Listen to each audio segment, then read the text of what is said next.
Hi, it's Blaze with Blaze Handcrafted Woodworks again.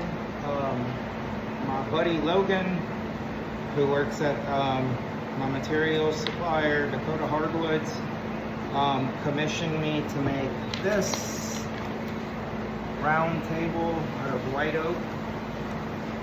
So I'm going to do a step-by-step process of how I'm going to achieve it. The only thing I know for sure is that he wants it 32 inches tall. He said everything else is up to me. So I'm gonna make it about 22 inches and diameter. So half of 22 inches is 11 and a half. So I'm gonna start off making me some boards that are 23 by 23. That way when I lay everything out, I'll be able to make my circle on my boards. So I'll show you the process. So here's the first thing I did is I cut both of these boards into a perfect square of 23 by 23. And then I found the center of the boards. The way I found the center was I took my straight edge, which is underneath my boards. I took my straight edge and I went from corner to corner,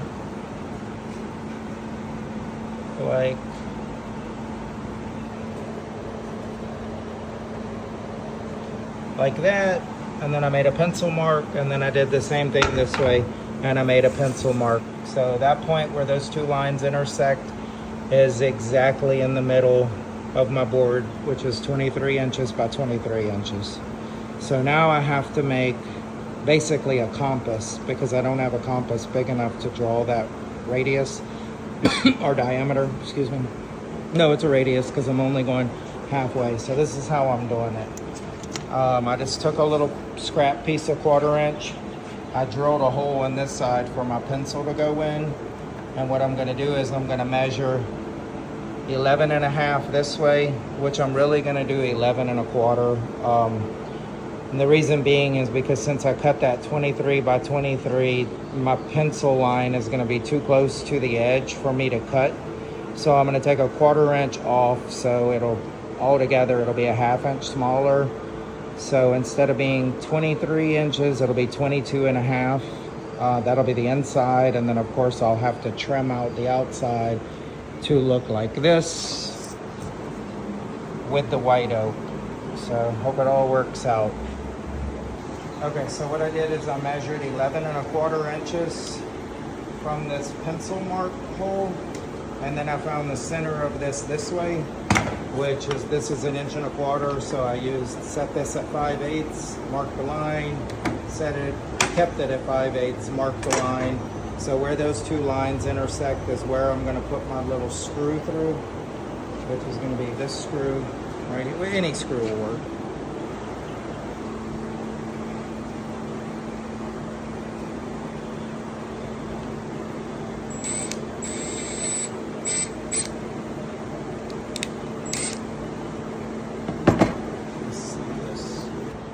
Okay, so what I'm doing right now is I'm being very careful to put the point of my screw right at the intersection of these two lines, which we already said was the center of these boards. So that looks like it. I'm gonna screw it down. Mark, give me the Milwaukee drill if you don't mind. I'm just gonna screw it just a little ways so it doesn't move on me. And then I'm gonna take my pencil like so, and I'm just gonna draw my circle.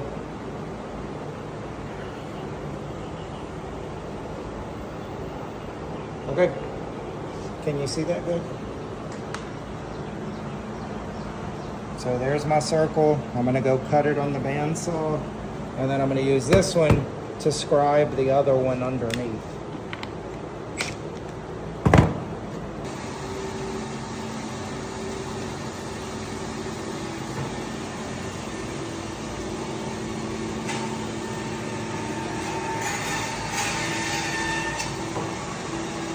So my intention here, I gotta raise my guard up a little bit. My intention here is to cut as close to my line as possible without actually touching my line. And then I'm gonna finish it up on the sander. And when I get finished, it should be, you know, they say there's no such thing as a perfect circle, but it should be pretty darn close. Let's see, where is this thing?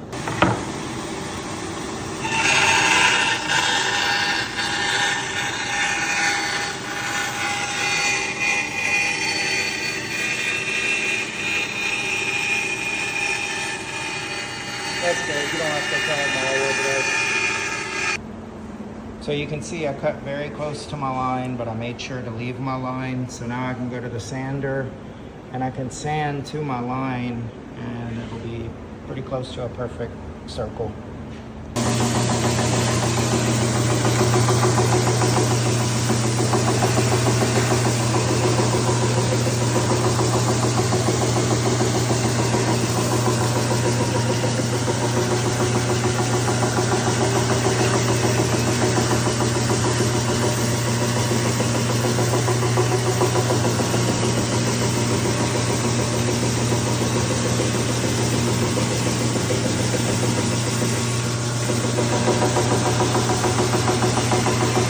Circle cut out and sanded to my line. So now all I'm doing is I'm going to trace it so that they both come out exact. But I'm also going to make a reference mark on both of them so that if there's any imperfections, they're both imperfect in the exact same way. So I'm going to make a mark here and then I'm just going to follow it down here. Now I have to move it on the inside of my line after I make my line, a pencil mark. So that's what I'm doing right now. So then I'm just going to transfer this up a little bit so that once I cut this one out, when I build it, if I put these two together and if there's any slight imperfections, it'll be perfectly imperfect.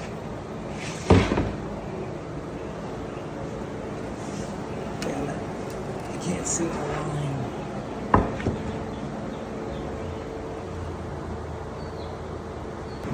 My brother Mark had a really good idea. Go ahead and tell us what you said, Mark.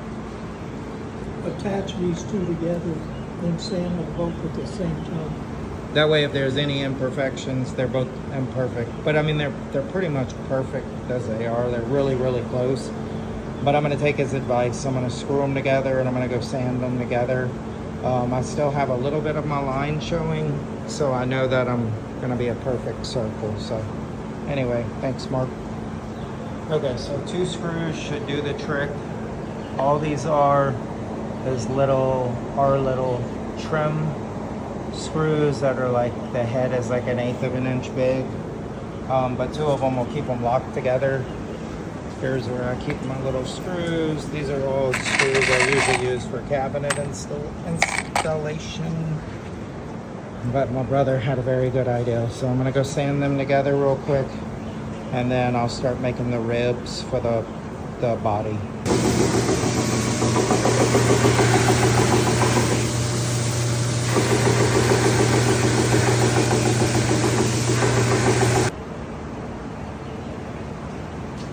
So what I'm doing right now is making sure that it rolls smooth, that there's no flat spots. I'll let you guys in on a little secret. I'm really making a wooden bicycle, and these are going to be the tires. It's really going to be a table. That's good. My brother had a really, really good suggestion about screwing them together and then sanding them.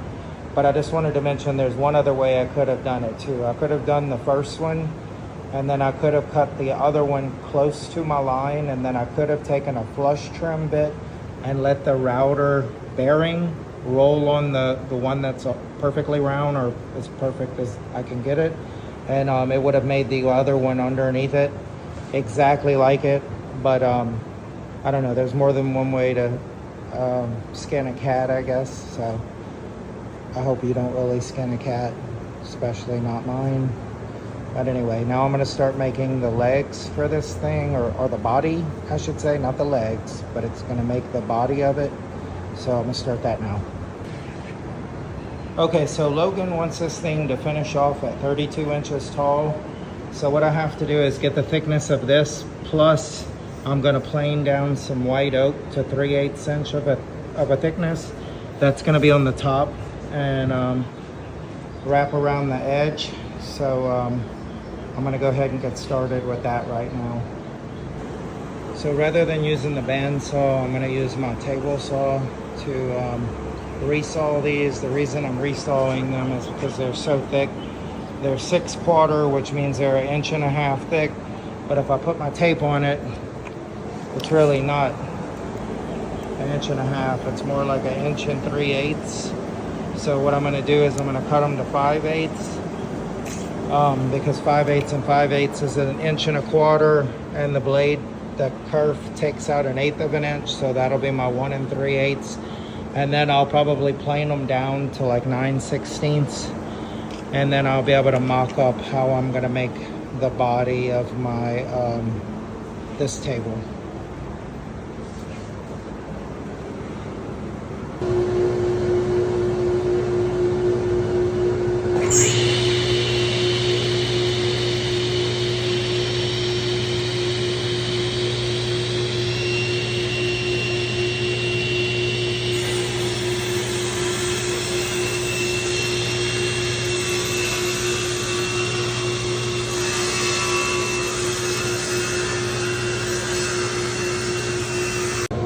Okay, so here's my two pieces that I just made out of the one thicker piece.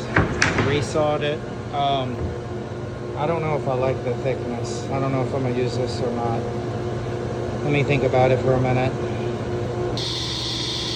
So what I'm doing right now is I'm gonna put this 1/2 inch round over bit on here, and I'm gonna see if I like it. I cut this, I didn't show it in the video, but this is the piece that I resawed.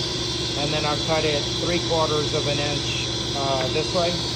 So it's 3/4 by 5/8 right now. It looks like I don't need to plane it. That's just cut really, really well. I don't see any burn marks, so I think I'm just gonna go with it like this. There's the burn mark. Okay, so never mind. I changed my mind. I gotta plane them a little bit.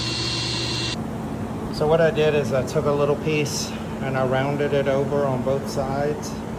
And what I'm doing is I'm looking at this picture and I want it to look exactly like this. So if I zoom in close enough, well, I guess it looks like they just go straight from the top. I almost think it would be better if they stuck out just a little. And then I barely chamfered the edges. So let me take a look at that and see what that looks like. Okay, so what I'm doing right now is I'm cutting some little 1/8 inch strips that are gonna wrap around my circles. But before I attach them, Mark, show this real quick. So they're gonna eventually be pin nailed onto here with glue. But before I do that, I'm gonna cut some thin strips of white oak, and I'm gonna make this dressed out or trimmed out in white oak. So I'll probably make that like 1/4 of an inch or so. I think that's a